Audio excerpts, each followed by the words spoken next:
Hello बच्चों, welcome back. आप सभी का इस चैनल पर स्वागत है। आज इस वीडियो में हम लाइन्स एंड एंगल्स चैप्टर की एक्सरसाइज 5.2 डिस्कस करेंगे। पिछले वीडियो में हमने एक्सरसाइज 5.1 डिस्कस की थी, जिसमें हमने डिफरेंट टाइप्स ऑफ एंगल्स के बारे में पढ़ा था। हमने सप्लीमेंट्री एंगल्स पढ़े, कॉम्प्लीमेंट्री एंगल्स पढ़े, लीनियर पेयर ऑफ एंगल्स पढ़े, एडजेसेंट एंगल्स पढ़े और वर्टिकली ऑपोजिट एंगल्स के बारे में सीखा। आज इस वीडियो में हम कुछ और एंगल्स के बारे में सीखेंगे। पैरेलल लाइंस को जब एक ट्रांसवर्सल लाइन कट करती है तो कई तरह के एंगल्स बनते हैं। आइए उन एंगल्स के बारे में हम एक्सरसाइज 5.2 में सीखते हैं। Exercise 5.2 question number 1। State the property that is used in each of the following statements. यहाँ पे कुछ स्टेटमेंट्स दिए गए हैं, इनमें कौन सी प्रॉपर्टी यूज हो रही है उसके बारे में हमें बताना है। सो आप फिगर में देखिए, यहाँ पे दो पैरेलल लाइंस दी गई हैं, line A and line B. ये दोनों लाइंस पैरेलल हैं और इनको ये एक ट्रांसवर्सल लाइन कट करती है। अब एंगल 1 एंड एंगल 5 के बारे में पूछ रहे हैं। जब भी दो पैरेलल लाइंस को कोई ट्रांसवर्सल लाइन कट करती है तो कॉरेस्पॉन्डिंग एंगल्स बनते हैं। यहाँ पे एंगल 1 एंड एंगल 5 ये दोनों कॉरेस्पॉन्डिंग एंगल्स हैं। इसी तरह से angle 2 and angle 6, angle 4 and angle 7, angle 3 and angle 8 ये कॉरेस्पॉन्डिंग एंगल्स हैं। सो इस एग्जाम्पल में जो प्रॉपर्टी यूज हो रही है वो है corresponding angles property. Corresponding angles property is used in the above statement. This property states that when two parallel lines are cut by a transversal, then corresponding pair of angles are equal. Next करते हैं part 2. If angle 4 is equal to angle 6, then A is parallel to B. अब figure में देखिए, angle 4 ये वाला angle है और angle 6 ये वाला एंगल है। ये दोनों एंगल्स अल्टरनेट इंटीरियर एंगल्स हैं और जब अल्टरनेट इंटीरियर एंगल्स इक्वल होते हैं तो लाइंस पैरेलल होती हैं। So, alternate interior angles property is used in this statement. It states that if alternate interior angles are equal, then the lines will be parallel to each other. Part 3. If angle 4 plus angle 5 is equal to 180 degree, then line A is parallel to B. Figure में देखिए, यहाँ पे angle 4 है और ये angle 5 है। इन angles को हम को इंटीरियर एंगल्स कहते हैं। दो पैरेलल लाइंस को जब एक ट्रांसवर्सल लाइन कट करती है तो को इंटीरियर एंगल्स का सम 180 डिग्री होता है। So interior angles on the same side of transversal are supplementary. This property is used in part 3। Next करते हैं question number 2। In the adjoining figure identify the pair of corresponding angles. इस figure में हमें corresponding angles बताने हैं। जैसा कि मैंने पिछले क्वेश्चन में आपको बताया था, जब कोई दो पैरेलल लाइंस को कोई ट्रांसवर्सल लाइन कट करती है तो corresponding pair of angles equal होते हैं। यहाँ पे कॉरेस्पॉन्डिंग पेयर ऑफ एंगल्स हैं angle 4 and angle 8, angle 1 and angle 5, angle 2 and angle 6, angle 3 and angle 7। Solution में देखिए, by observing the figure the pair of corresponding angles are angle 1 and 5, angle 4 and angle 8, angle 2 and angle 6 and angle 3 and angle 7. next करते हैं the pair of alternate interior angles. अब हमें alternate interior angles के pair बताने हैं। So figure में आप देखिए, एंगल 3 एंड एंगल 5 ये दोनों अल्टरनेट इंटीरियर एंगल्स हैं। इसी तरह से एंगल 2 एंड एंगल 8 ये दोनों अल्टरनेट इंटीरियर एंगल्स हैं। सो सॉल्यूशन देखिए, by observing the figure the pair of alternate interior angles are angle 2 and angle 8, angle 3 and angle 5। Next है the pair of interior angles on the same side of transversal. यहाँ पे हमें transversal line के same side के interior angles बताने हैं। सो ये दो पैरेलल लाइंस हैं और ये ट्रांसवर्सल है। ट्रांसवर्सल के same side and interior angles यहाँ पे आप देख सकते हैं, angle 3 and angle 8 and angle 2 and angle 5 are the pair of interior angles on the same side of the transversal. So solution देखिए, by observing the figure the pairs of interior angles on the same side of transversal are angle 2 and angle 5, angle 3 and angle 8. next करते हैं vertically opposite angles. vertically opposite angles तब बनते हैं जब दो lines intersect करती हैं। So यहाँ पर line A and line C intersect कर रही हैं और vertically opposite angles हैं angle 1 and angle 3, angle 4 and angle 2। इसी तरह से line B and line C intersect कर रही हैं और वर्टिकली ऑपोजिट एंगल्स हैं angle 8 and 6 and angle 7 and angle 5. Solution देखिए. By observing the figure, the vertically opposite angles are angle 1 and 3, angle 5 and 7, angle 2 and 4, angle 6 and 8. Next करते हैं. Question number 3. In the adjoining figure, P is parallel to Q. Find the unknown angles. यहाँ पर ये figure दी गई है, इसमें unknown angles A, B, C, D, E and F इनको find out करना है. तो चलिए इस क्वेश्चन को सॉल्व करते हैं.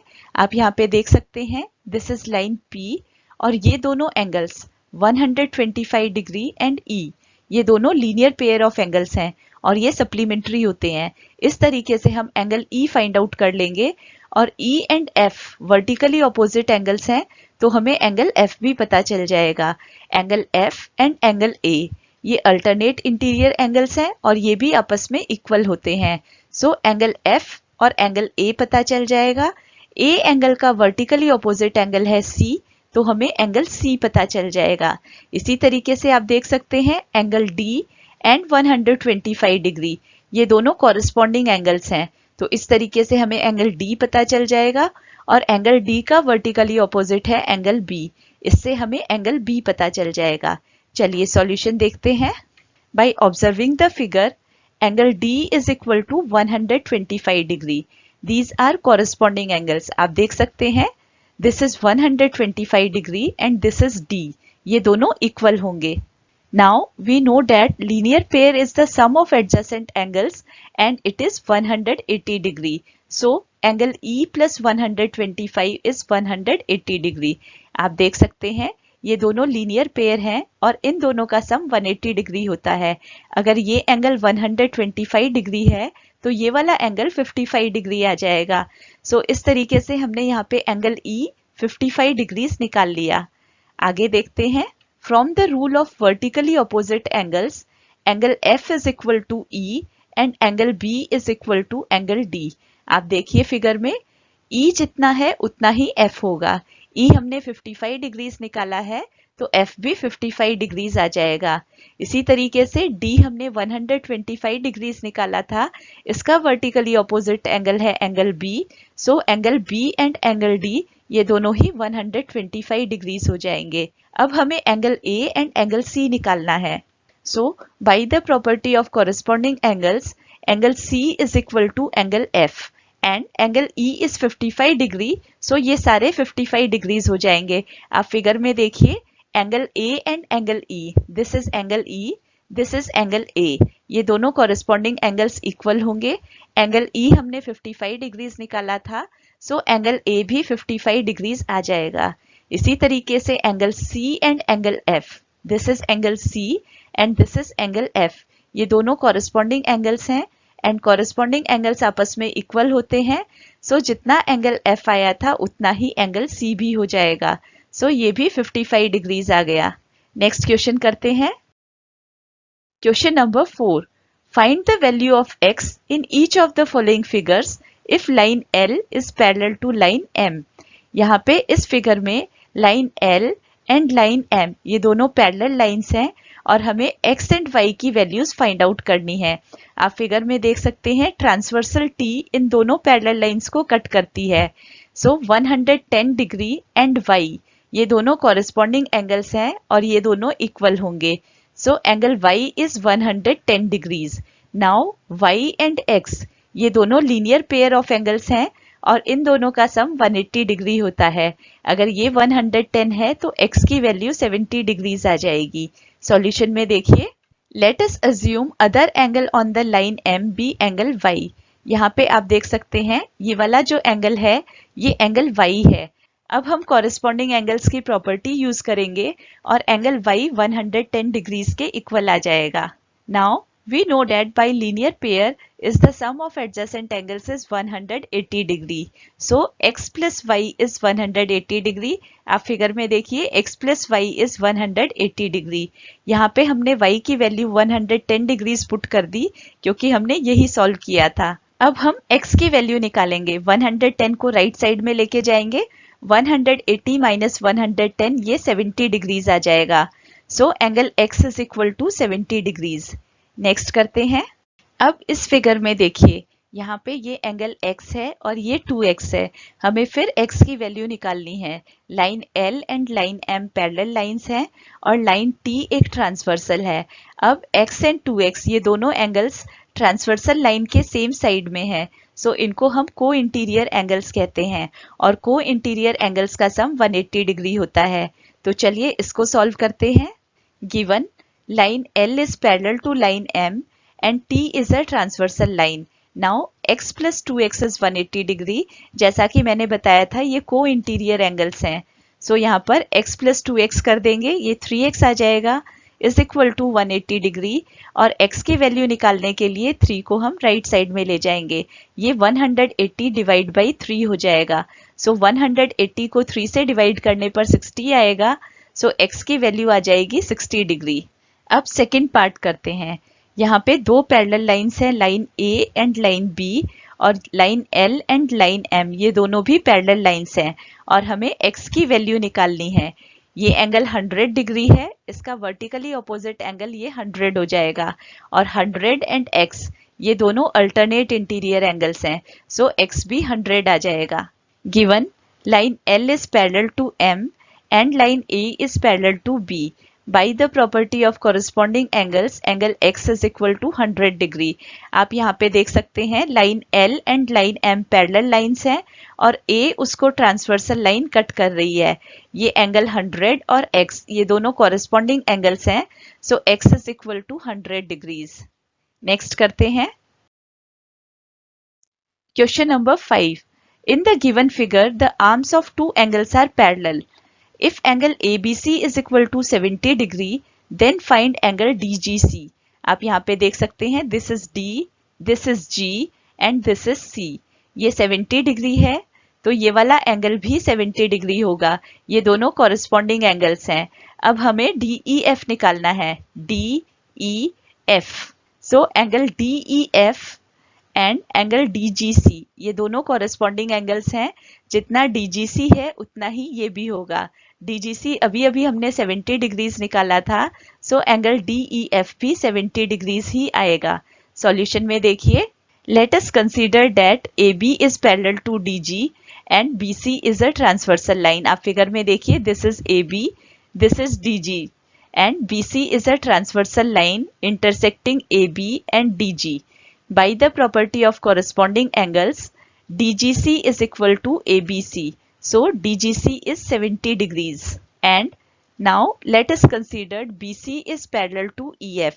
अब हमें ये दोनों लाइंस कंसीडर करनी है. Line BC and line EF ये दोनों पैरेलल लाइंस हैं और लाइन DE एक ट्रांसवर्सल लाइन है जो कि इन दोनों पैरेलल लाइंस को इंटरसेक्ट कर रही है. Now by the property of corresponding angles, angle DEF is equal to angle DGC. आप देख सकते हैं DEF भी 70 डिग्री ही आ जाएगा क्योंकि वो DGC के इक्वल है. ये दोनों कॉरेस्पॉन्डिंग एंगल्स हैं. चलिए नेक्स्ट क्वेश्चन करते हैं. Question number 6. In the given figures below decide whether L is parallel to M और नॉट. इस क्वेश्चन में हमें बताना है लाइन L और लाइन M पैरेलल लाइंस हैं या नहीं हैं. सो पैरेलल लाइंस की ये प्रॉपर्टी होती है कि अगर दो लाइंस पैरेलल हैं तो उसके को इंटीरियर एंगल्स का सम 180 डिग्री होता है. अगर वो सम 180 डिग्री है तो लाइंस पैरेलल होंगी. सो यहाँ पर को इंटीरियर एंगल्स हैं 126 डिग्री एंड 44 डिग्री. हम इन दोनों को ऐड करके देखेंगे. So let us consider the two lines L and M and N is the transversal line intersecting L and M. We know that the sum of interior angles on the same side of transversal is 180 degree. Then अब हमने इन दोनों angles को add किया है 126 plus 44 degree और ये 170 degrees आता है. ये 180 के इक्वल नहीं आता. इट मीन्स ये दोनों लाइंस पैरेलल लाइंस नहीं हैं. सो मैंने यहाँ पर लिखा है the sum of interior angles on the same side of transversal is not equal to 180 degree. So line L is not parallel to line M. Next part करते हैं. पार्ट 2. यहाँ पे ये दो लाइंस हैं L और M और इनको ट्रांसवर्सल लाइन N कट कर रही है। हमें बताना है लाइन L और लाइन M पैरेलल लाइंस हैं या नहीं हैं। सो उसके लिए आप फिगर में देखिए, ये एंगल 75 डिग्री है, इसके ऑपोजिट जो एंगल होगा वो भी 75 डिग्रीज होगा। सो मैं यहाँ पे 75 डिग्रीज लिख देती हूँ। यहाँ पे 75 डिग्रीज लिख दिया। अब देखिए, ये एंगल और ये एंगल, ये दोनों को इंटीरियर एंगल्स हैं और जैसा मैंने आपको बताया था, को इंटीरियर एंगल सप्लीमेंट्री होते हैं। अगर लाइंस पैरेलल हैं तो इन दोनों का सम 180 डिग्रीज आना चाहिए। यहाँ पे इन दोनों को ऐड करने पर 150 डिग्रीज आता है। It means line L and line M parallel lines नहीं है। सॉल्यूशन में देखिए, let us assume x to be the vertically opposite angle formed due to the intersection of the straight line L and transversal N. Then x is equal to 75 degree. आप यहाँ पे देखिए, मैंने इसको एंगल x ले लिया। अब x की वैल्यू 75 डिग्रीज आ गई। Now let us consider the two lines L and M, and N is the transversal line intersecting L and M. We know that the sum of interior angles on the same side of transversal is 180 degree. Then 75 degrees plus 75 degree is 150 degree. जैसा कि मैंने आपको अभी समझाया था, इन दोनों angles को हम ऐड करेंगे। अगर लाइंस पैरेलल हैं तो इन दोनों का सम 180 डिग्रीज आना चाहिए, लेकिन यहाँ पर ये सम 150 डिग्रीज आता है। The sum of interior angles on the same side of transversal is not equal to 180 degrees. So, line L is not parallel to line M. Line L and M parallel lines नहीं है। Next करते हैं part 3। यहाँ पर line L and line M given है और ये दो एंगल्स गिवन है। लाइन N इन दोनों पैरेलल लाइंस को कट कर रही है। अब हमें बताना है line L and M parallel lines हैं या नहीं है। फिगर में देखिए, मैंने ये 57 डिग्रीज के ऑपोजिट इसको एंगल X ले लिया है। 57 डिग्री और X ये दोनों वर्टिकली ऑपोजिट एंगल्स हैं, सो X भी 57 डिग्रीज आ जाएगा। अब ये एंगल X एंड 123 डिग्री, ये दोनों एंगल्स को इंटीरियर एंगल्स हैं और जैसा कि मैंने आपको बताया था, को इंटीरियर एंगल्स का सम 180 डिग्री होता है। सो 57 प्लस 123 डिग्रीज 180 आना चाहिए। अगर 180 डिग्रीज आता है तो ये दोनों लाइंस पैरेलल होंगी। चलिए सॉल्यूशन देखते हैं। Let us assume angle X be vertically opposite to angle formed due to the intersection of the straight line L and the transversal N. इसके बिल्कुल ऑपोजिट ये वाला एंगल X हमने लिया है। ये 57 डिग्रीज है तो ये X भी 57 डिग्रीज होगा क्योंकि ये दोनों वर्टिकली ऑपोजिट एंगल्स हैं। Now let us consider two lines L and M, and N is the transversal line intersecting L and M. We know that the sum of the interior angles on the same side of transversal is 180 degree. Then 123 plus X, इन दोनों का सम 180 आना चाहिए। इन दोनों को add किया तो 180 degree ही आ रहा है। Therefore, the sum of interior angles on the same side of transversal is equal to 180 degree. So line L is parallel to line M. Next करते हैं पार्ट 4। यहाँ पे line L and line M इस तरीके से दी है और line N उसको कट कर रही है। ये एंगल 72 डिग्री है और ये एंगल 98 डिग्री है। ये एंगल 72 डिग्रीज है और मैंने इसके सामने इस एंगल को x सपोज कर लिया। ये एंगल 98 डिग्रीज है तो इसके साथ में मैंने इस एंगल को x डिग्री ले लिया। ये दोनों एक ही स्ट्रेट लाइन पर एंगल्स हैं, सो ये दोनों लीनियर पेयर फॉर्म करते हैं। यहाँ से मैं x की वैल्यू निकाल लूंगी और फिर x एंड 72 ये दोनों कॉरेस्पॉन्डिंग एंगल्स इक्वल होने चाहिए। सॉल्यूशन देखिए, let us assume angle x be the angle formed due to the intersection of the straight line L and the transversal N.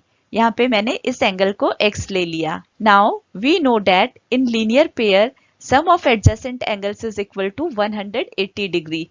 So x plus 98 is 180 degree. यहाँ से मैं x की value निकाल लूंगी। 180 में से 98 माइनस हो जाएगा।